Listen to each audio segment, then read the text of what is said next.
Buenas tardes con todos.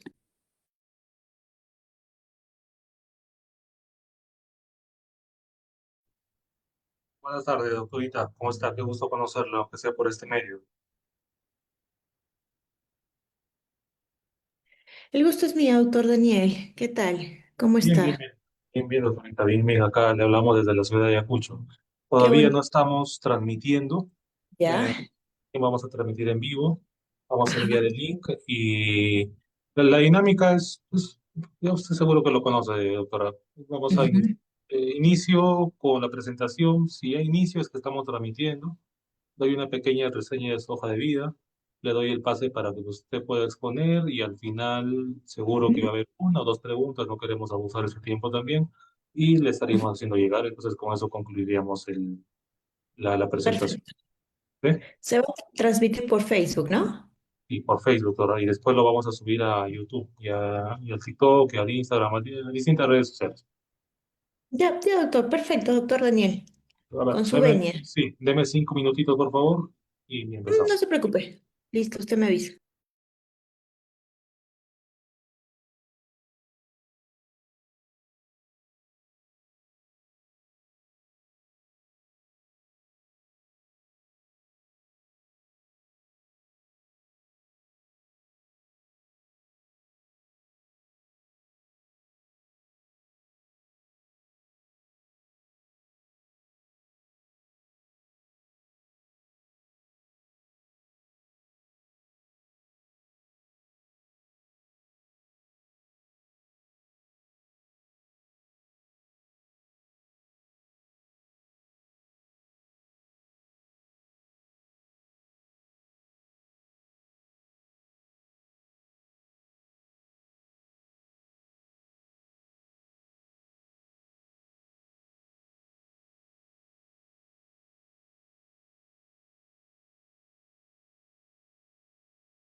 Bien, hola, ¿qué tal? Muy buenas tardes con todos los que están en la plataforma y los que nos pueden ver directamente desde las redes sociales. Les damos la bienvenida a este diplomado sobre violencia contra la mujer e integrantes del grupo familiar que está organizando el Sindicato Único de Trabajadores del Poder Judicial de Ayacucho y CEPDA Perú.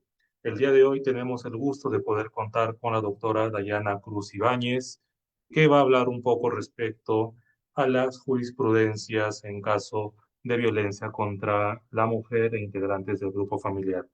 La doctora Dayana Cruz Ibáñez es especialista en procesos penales por la Universidad Nacional de San Agustín de Arequipa. Tiene maestría en ciencias penales por la Universidad Nacional Mayor de San Marcos, estudios de maestría por la Universidad de Girona y es expositora a nivel nacional en temas sobre derecho penal y procesal penal. Doctora, es un tremendo gusto contar con usted el día de hoy. Es la primera vez que la tenemos en nuestra casa de estudios. Espero que no sea la última, por supuesto. No quiero demorar mucho en la introducción, así que le dejo con su presentación. Buena suerte. Le agradezco, doctor Daniel Caballero, la invitación, la cordialidad y la gestión para poder hoy estar juntos con los trabajadores del Poder Judicial de Ayacucho. Ayacucho, una hermosa ciudad, sobre todo ahora que pronto llega ya Semana Santa, ¿no? Tan atractivo, tan importante y qué bien que siempre generen espacios académicos a la vanguardia de la capacitación y aplicación del derecho penal y violencia contra las mujeres. Les agradezco mucho la invitación. Con su venia, apreciados doctores, doctoras, inicio con esta exposición que se me ha encargado el día de hoy. Voy a tratar de hacerla dinámica, práctica, porque comprendo que es viernes, comprendo que estamos terminando la jornada laboral, los viernes siempre son más pesados, ya queremos descansar, así que empecemos. Esta tarde me han encargado analizar jurisprudencia importante y relevante vinculado a delitos contra integrantes del grupo familiar, violencia contra la mujer o contra la mujer propiamente dicho. He perfilado esta disertación al análisis de acuerdos plenarios, que en su mayoría son vinculantes, pero específicamente para la configuración de delitos de acceso carnal o también denominados violación sexual. ¿Ok? Bien, voy a empezar por citar el primer acuerdo que considero relevante y es el acuerdo plenario, en definitiva, es el acuerdo plenario 2-2005. El acuerdo plenario 2-2005 fue diseñado justamente para aquellos escenarios en donde contamos con delitos clandestinos, aquellos escenarios en los que solamente contamos con un testigo único, aquellos escenarios en donde el sujeto activo del delito no ha dejado huella o ha tratado de eliminar o ocultar cualquier rastro. Frente a estos escenarios, la Corte Suprema emitió un acuerdo plenario que puede aplicarse para, en base a este, poder determinar responsabilidad penal, poder aplicar y determinar responsabilidad penal. Así, apreciados doctores, doctoras, se fijaron tres criterios importantes vinculantes. En la declaración de esa víctima, en la declaración de ese testigo único, y parten por el análisis de la ausencia de incredibilidad subjetiva, el análisis de la verosimilitud y el análisis de la persistencia en la incriminación. Tres tópicos: ausencia de incredibilidad, verosimilitud, persistencia en la incriminación. Analicemos uno por uno. Ausencia de incredibilidad subjetiva. Cuando en nuestra jornada laboral nosotros identificamos una víctima del delito de acceso carnal, por ejemplo, de violación sexual, uno de los primeros análisis que se deben realizar es la ausencia de incredibilidad subjetiva, es decir, Que no exista sentimientos de odio, sentimientos de rencor, sentimientos de enemistad que puedan incidir o afectar su declaración propiamente dicho. Ahora, ustedes me dirán, doctora, pero evidentemente si una persona sufre acceso carnal después de un evento tan violento, evidentemente va a sentir odio, rencor, enemistad por su agresor. Claro, es que esta incredibilidad subjetiva se valora hasta antes del hecho delictivo, ¿ok? Porque es coherente que después del hecho delictivo, la víctima o la supuesta víctima tenga sentimientos de rencor hacia su agresor. Es normal, es coherente. Por eso es que el análisis de ausencia de credibilidad subjetiva se valora hasta antes, aplica para antes del suceso delictivo, del hecho concreto. Ahora, verosimilitud. En la verosimilitud se tiene que evaluar la coherencia, la solidez y sobre todo, y lo más importante, las corroboraciones periféricas.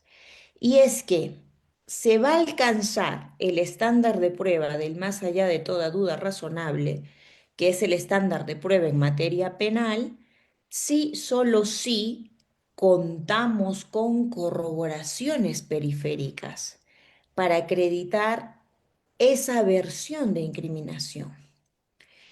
Se necesita material probatorio de corroboración.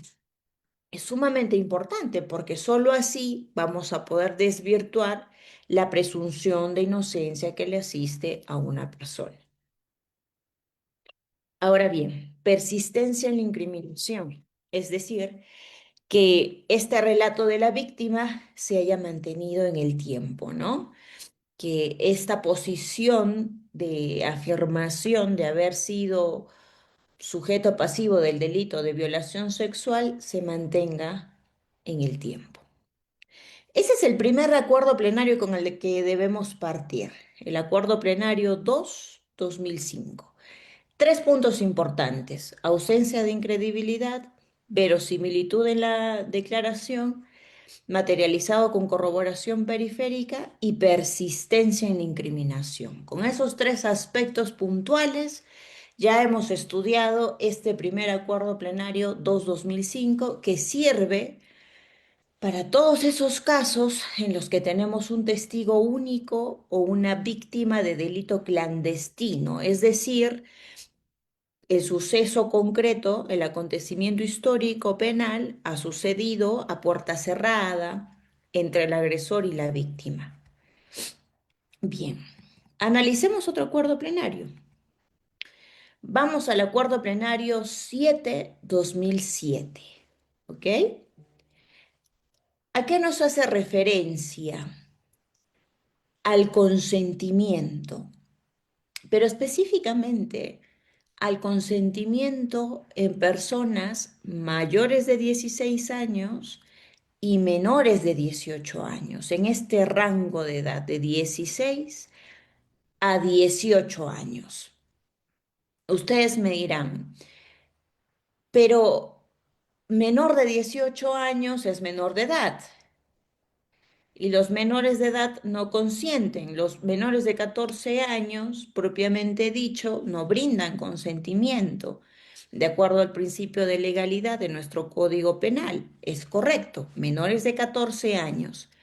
Pero, mire usted, el acuerdo plenario 2-2007 puso en debate y en análisis la posibilidad de consentir de menores de 16 a 18 años. ¿Mm? Dio esa posibilidad. Específicamente en el Fundamento Jurídico 12. En este Fundamento Jurídico 12 del Acuerdo Plenario 7-2007 se interpreta el artículo 173. El 173 hace referencia a los delitos de violación sexual y de acceso carnal. Interpreta este artículo en coherencia con el artículo 446 y 241 del Código Civil propiamente dicho.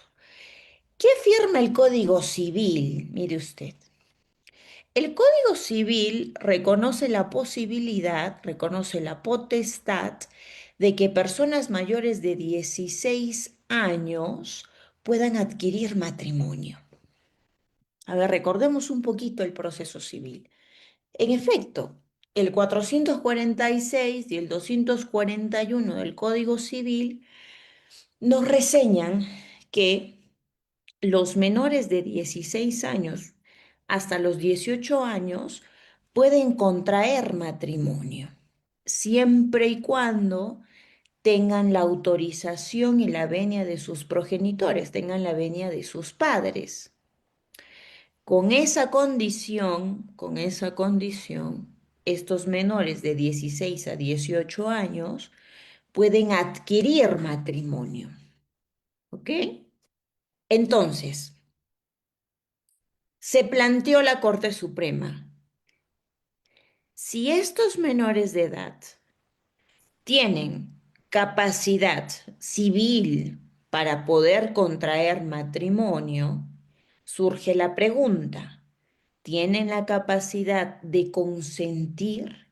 ¿Se les puede brindar la potestad de consentimiento en un delito de acceso carnal? Recordemos que el consentimiento elimina la tipicidad. Si es que se consiente el acceso carnal, ya no hay violación sexual, ¿ok? Porque el consentimiento propiamente dicho elimina la tipicidad. La conducta sería atípica. Bueno, el Acuerdo Plenario 4/2007, en el Fundamento Jurídico 12, realiza una interpretación nomofiláctica e integral entre ambos códigos, penal y civil, y arribó a la conclusión de que es factible. Si nosotros, si en la Corte de Ayacucho se nos presenta un caso de un menor de 16 a 18 años y el abogado defensor postula una teoría activa de defensa y sostiene que en el presente caso existió consentimiento, pues entonces, en coherencia con este acuerdo plenario, usted, apreciado servidor judicial, tiene la potestad de ingresar a un análisis de fondo. Tiene la capacidad de realizar un análisis de fondo porque existe la potestad, de acuerdo a este criterio vinculante, de determinar consentimiento en esos menores de 16 a 18 años. Bien, vamos a otro acuerdo plenario. Ahora vámonos al Acuerdo Plenario 1/2011. ¿Qué sostiene este Acuerdo Plenario 1/2011? Básicamente nos hace referencia a la valoración de la prueba en delitos de violación sexual. ¿Ok? Hace un momento estábamos hablando del consentimiento. Este acuerdo plenario Este acuerdo plenario 1/2011 nos hace referencia justamente a cómo debemos valorar el consentimiento en delitos de violación sexual, en delitos de acceso carnal. ¿Ok? Mire usted, vámonos a un caso dogmático alemán, muy conocido, em, que se los paso a exponer para que lo tengamos en consideración. Este es el hecho.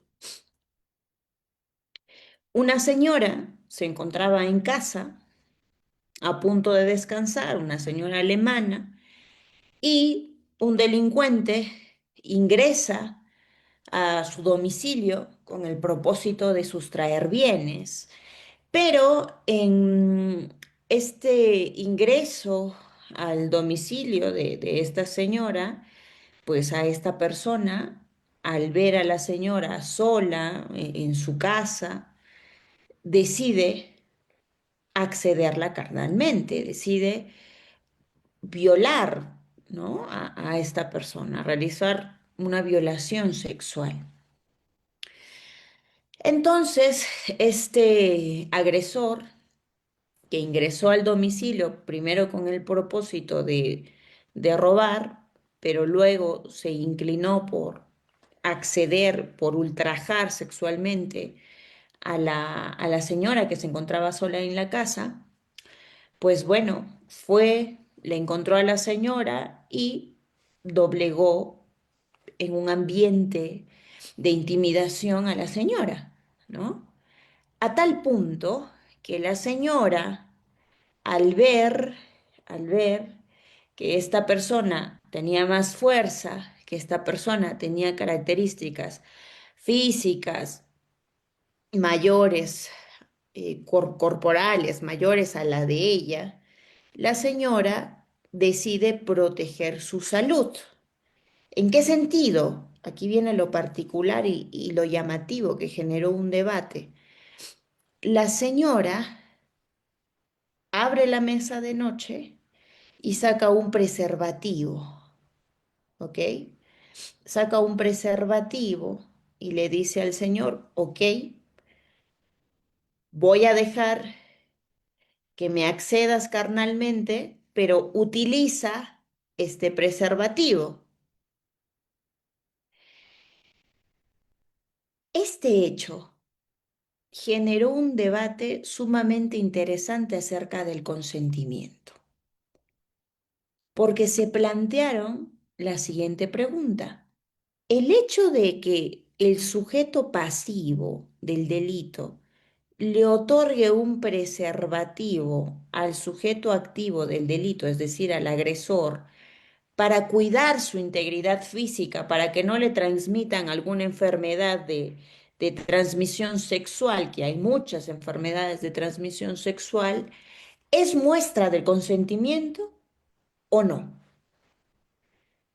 ¿Consintió o no consintió un acceso carnal con esta entrega del preservativo, con este comportamiento? Un debate sumamente interesante, un caso sumamente interesante. Bueno. Mire usted, le voy a plantear otro ejemplo, ya una realidad peruana, una realidad que en mi caso que lo he podido ver en mi práctica laboral.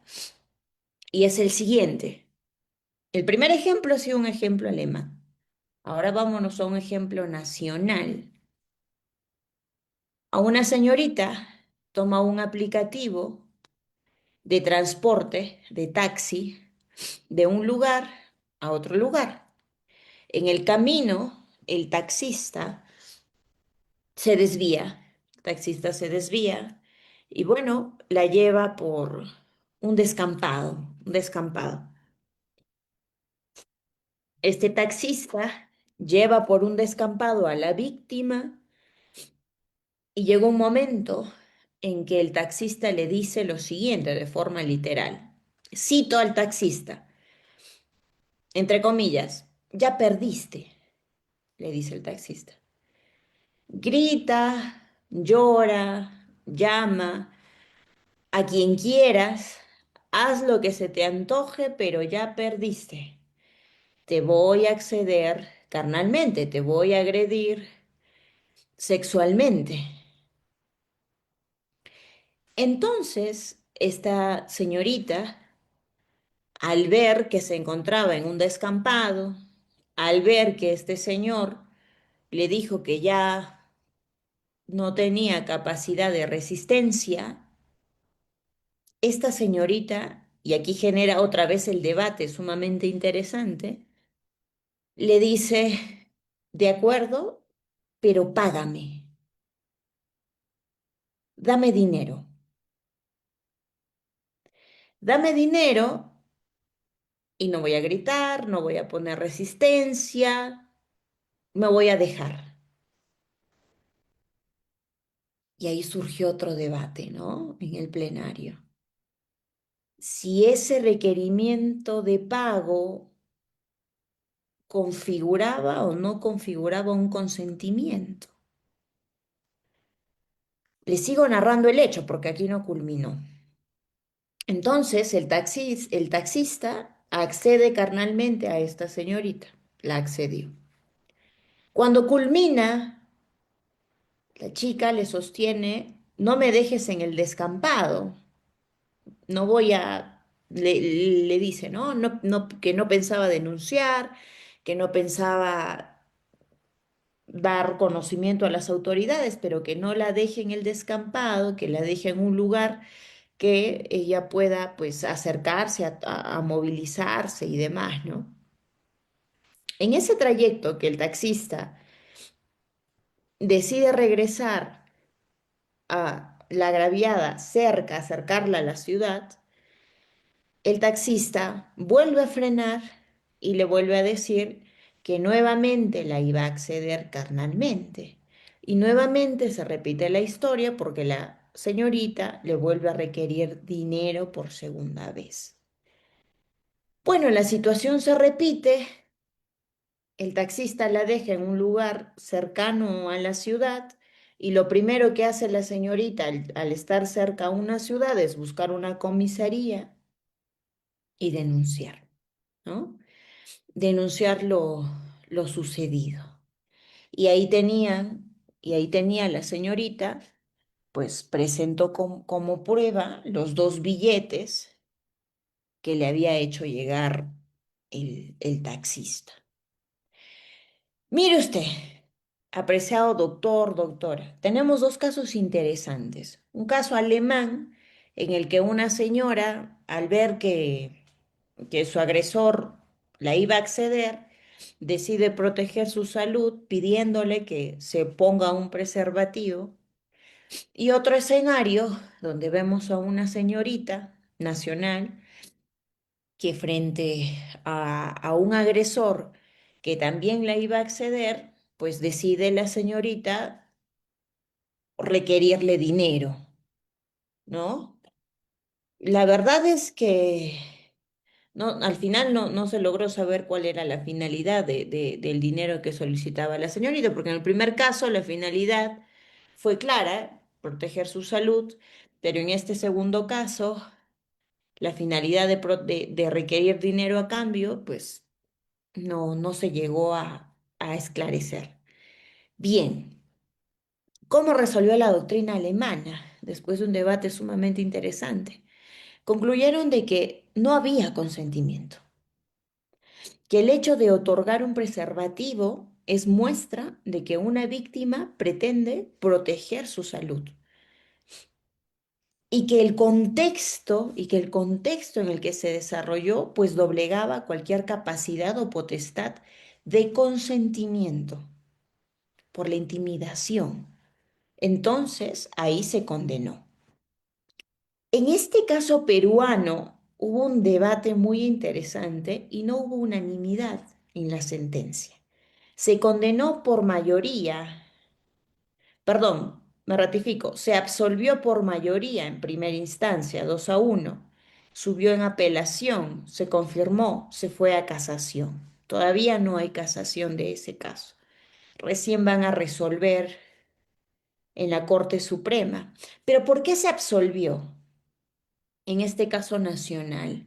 Se absolvió porque consideró la mayoría del colegiado que requerir dinero no era una muestra de no consentimiento, que requerir dinero y no prestar ningún síntoma ninguna muestra de rechazo, pues ahí sostuvo el colegiado que sí había consentimiento por parte de la parte agraviada.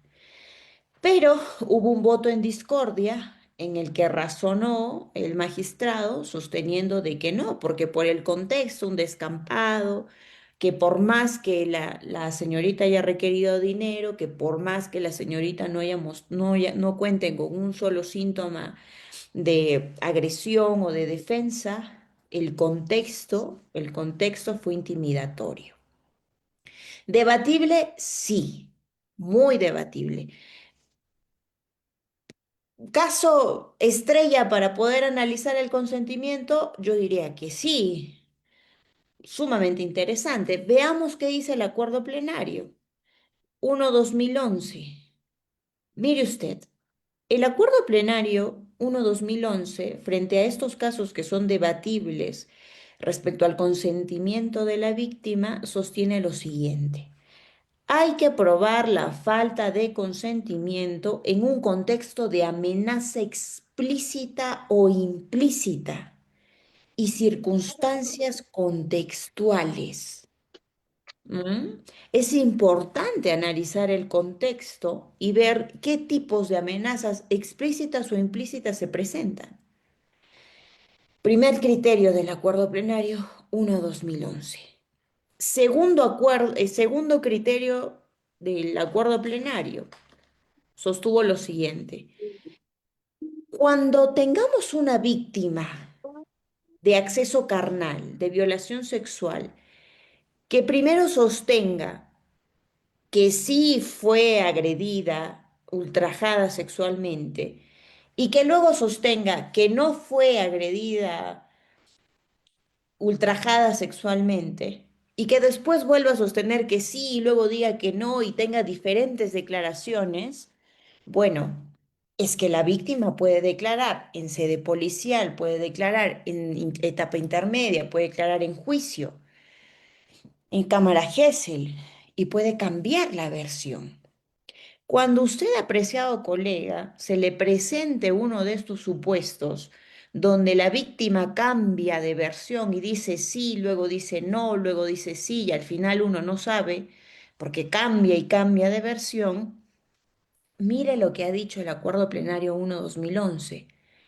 Usted, apreciado colega, usted, apreciado doctor, debe preferir esa versión de incriminación. Cuando dos o más declaraciones carentes de uniformidad, carentes de persistencia, se presenten, usted deberá prevalecer aquella de contenido de inculpación que aquella de contenido de exculpación. ¿Ok? Criterio vinculante. Acuerdo Plenario 1/2011. Usted debe preferir la versión de incriminación antes que la versión de exculpación.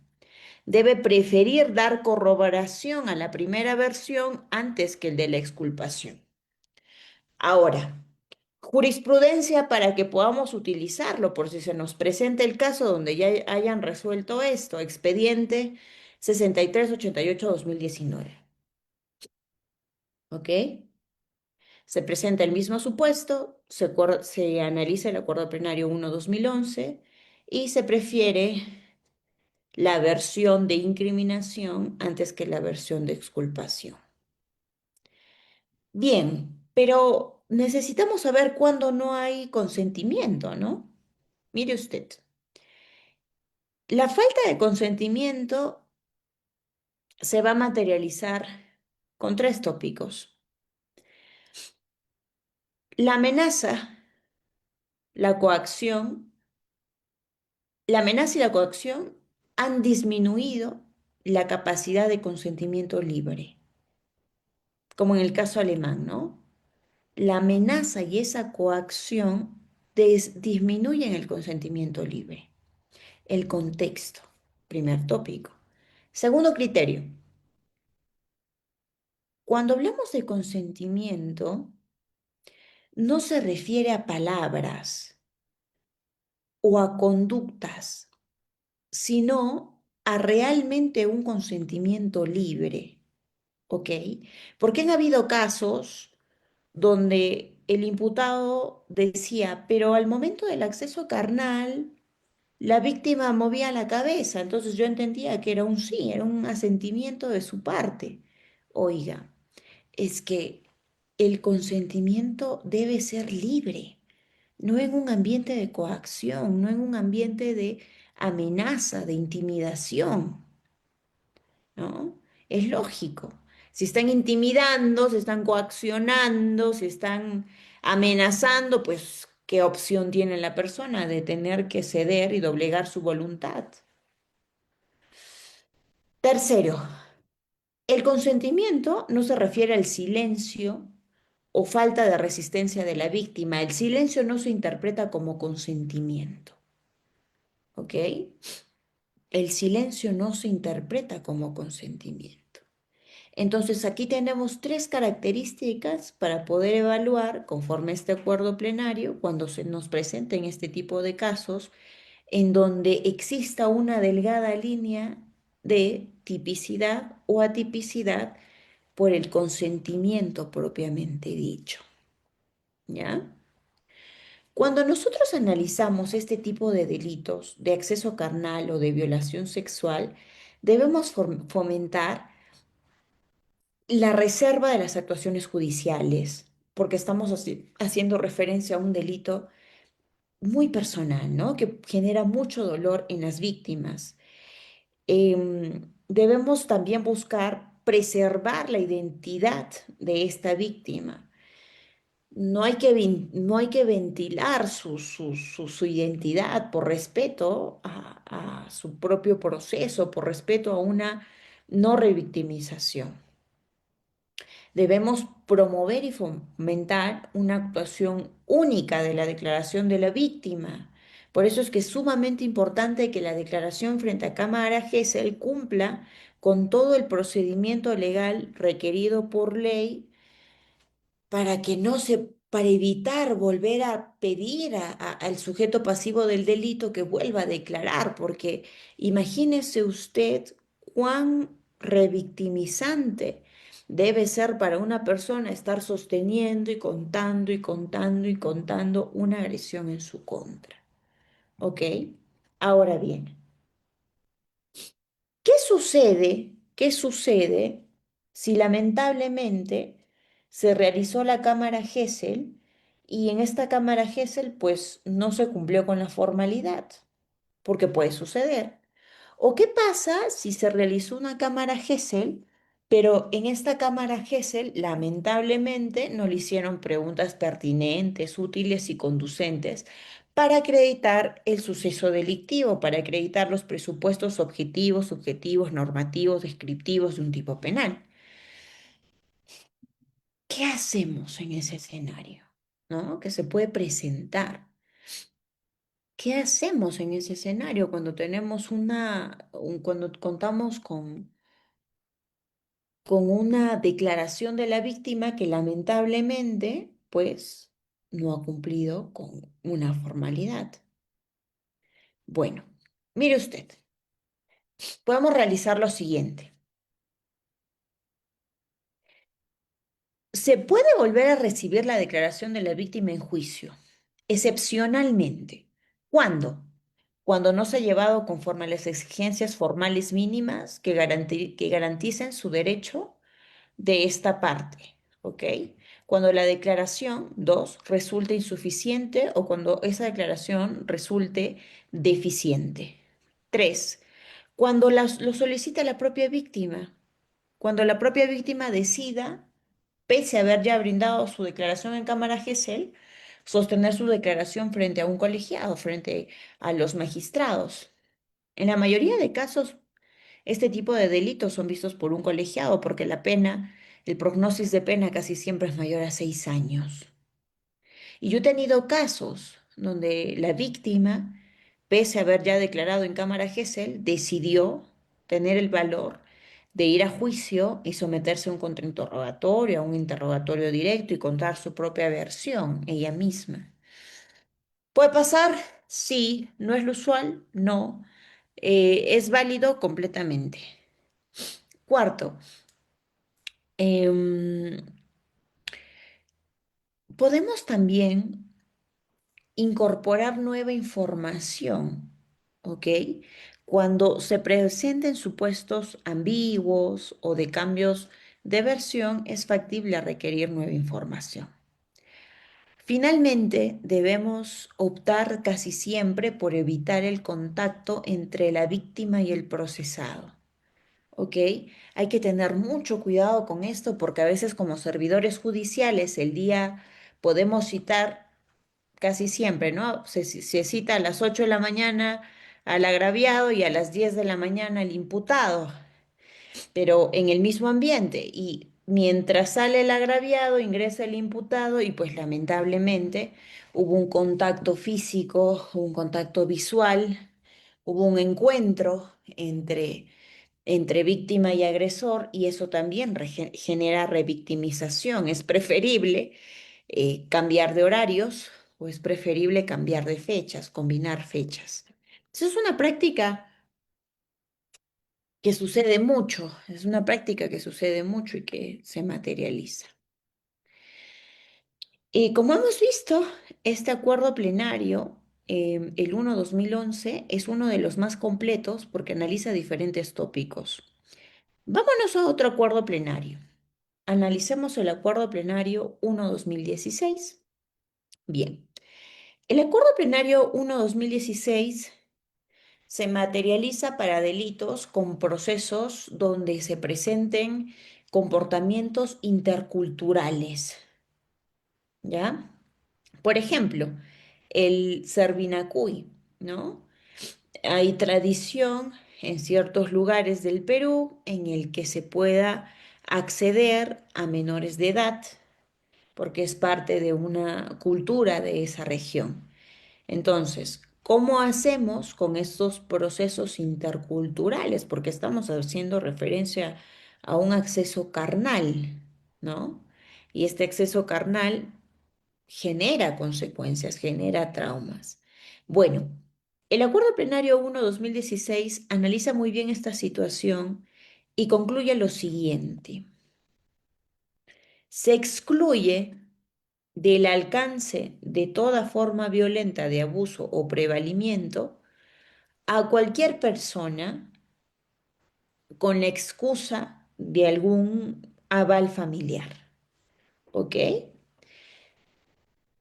¿En qué realiza la concentración del análisis de este tipo de supuestos? En que se excluya la violencia, la amenaza o el abuso con la etiqueta del consentimiento familiar, porque muchas veces son los propios, en ciertos lugares del Perú, son los propios padres quienes acuerdan, ¿no? Mi hija va a estar con tal señor que casi siempre le dobla o triplica la edad, puede estar con mi hija, bueno, ahí está, le entrego a mi menor de edad, ¿no? Porque a veces obedece a comportamientos culturales, pero en estos Claro. supuestos se reseña que tenemos que hacer análisis de cómo ha sido el comportamiento violento de abuso o prevalimiento, porque no puede haber un fraude de etiqueta familiar. Bien, vamos a otro acuerdo plenario, el acuerdo plenario 4/2015, para ir culminando esta sesión, porque entiendo que es viernes y que bueno, el cansancio pesa, pero he tratado de hacer dinámica esta exposición, ya estamos por cerrar la clase. Último acuerdo plenario, prestemos un poquito de atención que ya terminamos. Acuerdo plenario 4/2015. ¿A qué hace referencia? A la valoración de la prueba pericial en delitos de violación sexual. Sumamente interesante, ¿ok?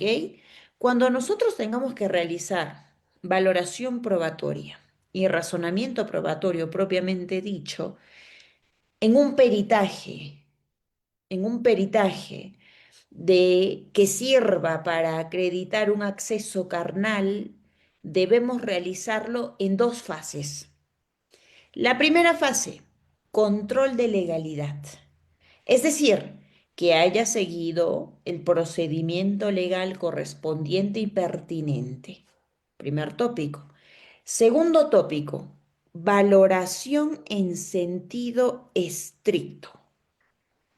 ¿Ok? Una valoración en sentido estricto de este documento. Bien. ¿Y cómo se realiza una valoración en sentido estricto? Mire usted, apreciado colega. Podemos utilizar los criterios Daubert, ¿ok? Voy a deletrar los criterios DAURBET, Daubert. Y estos criterios Daubert, ¿qué tópicos presentan para valorar una pericia en este tipo de delitos de acceso carnal? Nos presenta cuatro análisis. Primero, control y viabilidad de la teoría científica. ¿Ok? Es decir, ¿cuál ha sido el método científico que ha utilizado el perito para llegar a esa conclusión y si ese método científico utilizado es el que utilizan la mayoría de los especialistas en ese campo? Primer punto a analizar. Segundo punto a analizar, ¿cuál es el porcentaje de error? ¿Por qué? Porque no hay ninguna pericia que sea absoluta. No hay ni siquiera la prueba del ADN es absoluta. Incluso la prueba del ADN, que es una de las más altas, tiene 99,9, pero genera un 0,1% de que no es hijo.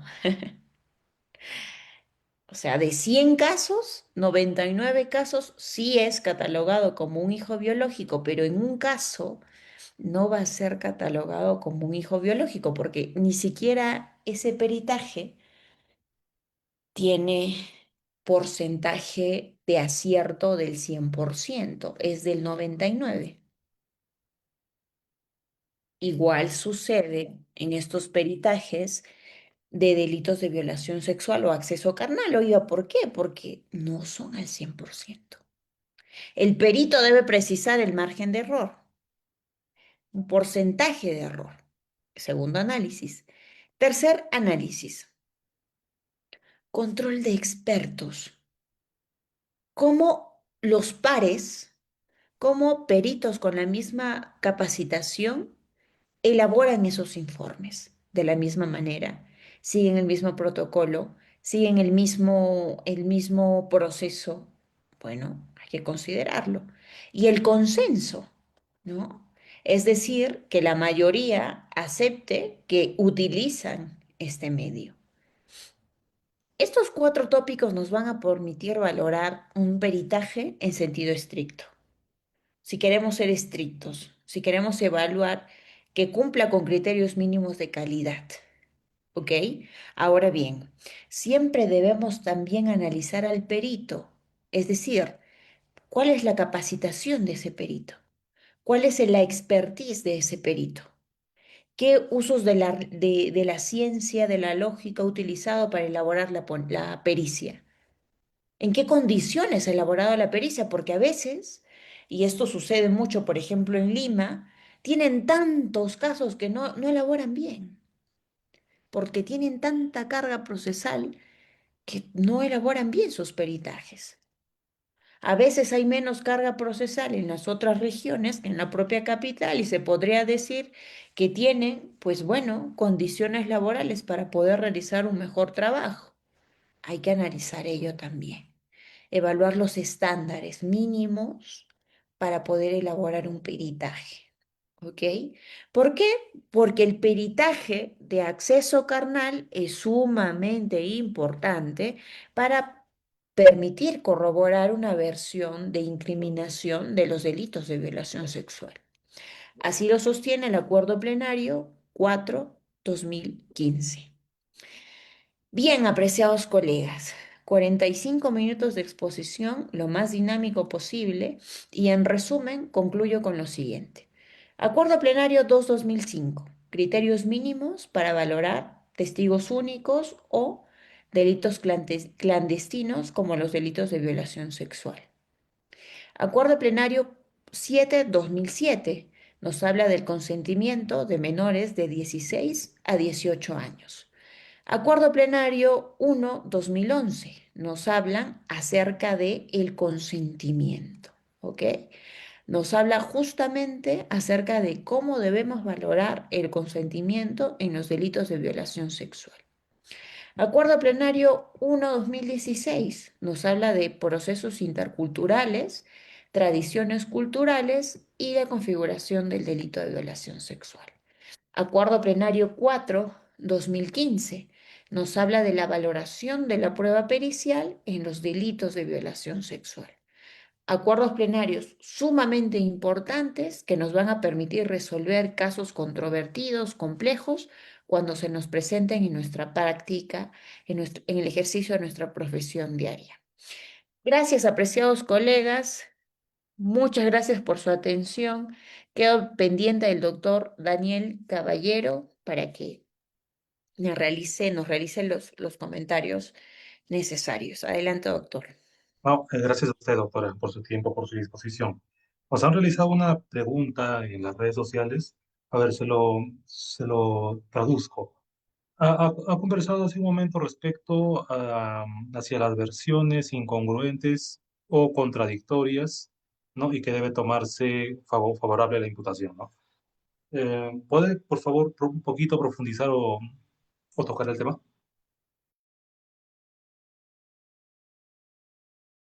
Con mucho gusto, apreciado doctor, doctora. Bueno, no me han comentado su nombre, pero le comento. Mire usted, la mayoría de delitos de acceso carnal, de violación sexual, y esto es de una investigación empírica que pude leer de estadísticas que vi en el informe del INPE y por mi práctica laboral, que lo he corroborado, se realizan en el entorno familiar. Es decir, es el amigo, el tío, el primo, el abuelo, la abuela, siempre es en el entorno familiar.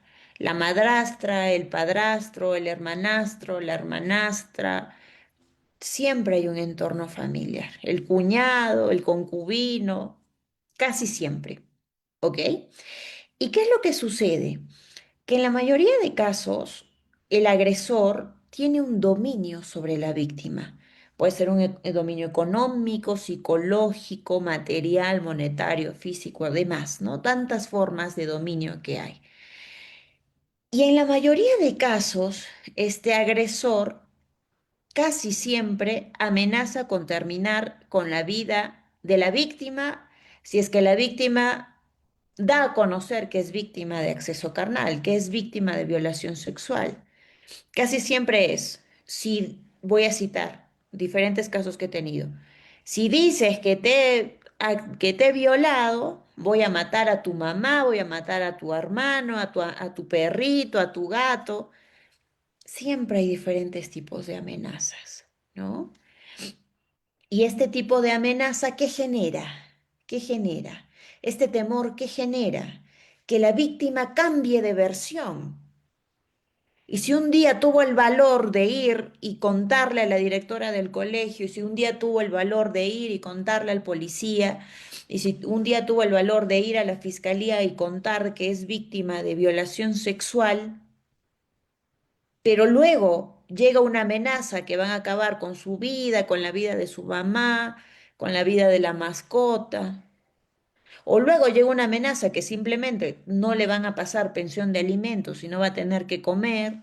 O cualquier tipo de amenaza que realmente doblegue esa intención de persistir en la incriminación, ¿qué va a generar? Por consecuencia lógica, va a generar que esta persona vaya a la directora y le diga, es mentira. Sí le he dicho que sí, que habría sufrido este tipo de delitos, pero es falso. Le mentí. Lo mismo le va a decir al policía, es falso, mentí. Lo mismo le va a decir al fiscal, es falso, me soñé, no pasó en la realidad. ¿Qué tenemos aquí? Tenemos a una víctima que primero afirmó haber sido sujeto pasivo del delito de violación sexual y luego tenemos a la misma víctima que por cualquier situación de amenaza sostiene que ya no fue víctima de un delito de acceso carnal. ¿Qué tenemos? Dos declaraciones contradictorias, dos declaraciones diferentes. dos declaraciones incompatibles, ¿ok? Entonces, ¿qué ha dicho el acuerdo plenario 1-2011? 1-2011 exige lo siguiente, casi en el fundamento final, ¿ah? En el fundamento jurídico final. Cuando a usted, apreciado colega, se le presente este supuesto, usted debe preferir brindarle mayor atención al, a la primera versión de incriminación que a la segunda versión de exculpación, ¿ok? A la primera versión de incriminación que a la otra versión de exculpación. Entonces, sumamente interesante, ¿no? Porque nos está haciendo referencia que tenemos que que tenemos que hacer prevalecer el contenido de inculpación que aquella afirmación de contenido de exculpación. Ahora, ¿aquí se agota la situación? No. ¿Usted va a preferir la primera versión? Sí. ¿Cómo? Combinando con otro acuerdo plenario, porque no basta con este acuerdo plenario que le acabo de citar, 1-2011, sino que además usted podrá añadir el acuerdo plenario 2-2005, ¿no? Que nos habla de las corroboraciones. Entonces, habrá que corroborar esta versión de incriminación. Y si cumplimos con ese 2-2005, pues se desvirtúa responsabilidad penal de ese procesado. Pero es interesante, ¿ah? Porque se van a presentar muchos casos en donde la víctima diga sí, luego diga no y luego nuevamente diga sí. Es normal. Puede suceder, es coherente por el temor, por el miedo, por la amenaza, por la vergüenza, por tantos escenarios que se pueden presentar. Espero haber absuelto la pregunta, apreciado colega. Le Sí. agradezco. Gracias a usted, doctora. Quedamos contentos con su dominio del tema. Entonces, hemos llegado al final de este evento. Agradecemos a todos los presentes, a todos los que nos han podido seguir durante estos días. Doctora, si tuviera palabras finales para poder despedir, le agradecemos bastante. Doctor Daniel Caballero, muy agradecida por la invitación, por la organización y por la gentileza de contar con mi persona en esta sesión. Mis respetos para el Sindicato de Trabajadores Oficial del Poder Judicial de Ayacucho y para la Corte propiamente dicha. Algún día tendré la oportunidad de conocerlos en persona y conocer su hermosa tierra. Que viva Ayacucho, que viva la academia y que tengan una bendecida tarde. Gracias por su atención, gracias por la invitación. Conmigo hasta una próxima ocasión. Mi nombre es Dayana Cruz Ibáñez. Pueden encontrarme en mis redes sociales para cualquier tema académico que haya quedado en el aire. Una bonita noche con todos. Bendecido día. Gracias, doctora. Buenas noches con todos. Hasta pronto.